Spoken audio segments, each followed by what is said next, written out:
Hello, hello. তো আজকে আবারও একটা নতুন ব্লগ স্টার্ট করছি অনেকদিন পরে।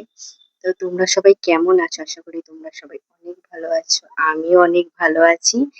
তো আজ হলো রবিবার। রবিবার ভাবছি আজকে একটা কুকিং ব্লগ করা যাক। তো আজ বানাবো খাসির মাংসের পাতলা ঝোল। তো চলো দেখতে থাকো আমি কিভাবে বানাই। এখানে আমি খাসির মাংস নিয়েছি ৬০০ গ্রাম খাসির মাংস।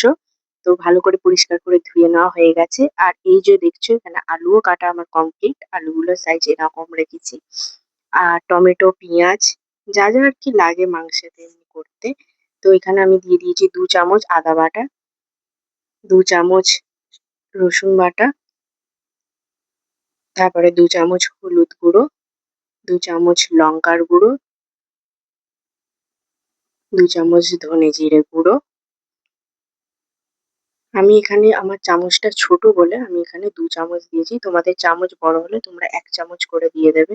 তারপর দিলাম পেঁয়াজ, টমেটো আর সর্ষের তেল দিয়ে ভালো করে মাখাচ্ছি। দেখতেই পাচ্ছ। তো তারপরে আমি এখানে দিয়ে দিয়েছি লবণ। লবণটা একটু লাস্টের দিকেই দিয়েছি। তারপর টক দই আর কাশ্মীরি লঙ্কার গুঁড়ো দিয়ে ভালো করে ম্যারিনেট করে আমি ২ ঘন্টা রেখেছিলাম। তোমরাও ২ ঘন্টাই রেখো। তারপরে কড়াই তেল দিয়ে নুন হলুদ দিয়ে ভালো করে আলুটাকে ভেজে নিলাম।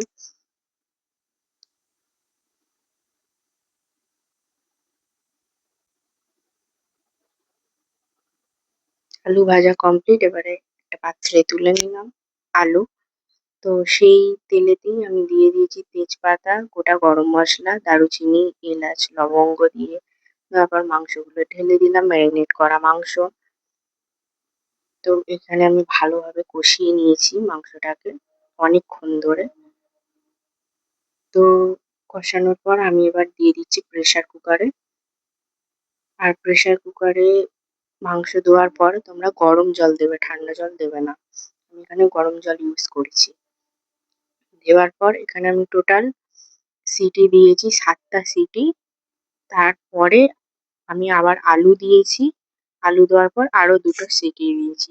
আমার টোটাল সিটি লেগেছে ৯ টা। আলুটা আগে দেবে না, নাহলে গলে যাবে আলু। তো তারপরে প্রেসার কুকার থেকে কড়াই ঢেলে নিয়ে হাই ফ্লেমে একটুখানি ফুটিয়ে নিয়েছি। তারপরে দিয়ে দিলাম গরম মসলা। ব্যাস রেডি হয়ে গেল খাসির মাংসের পাতলা ঝোল।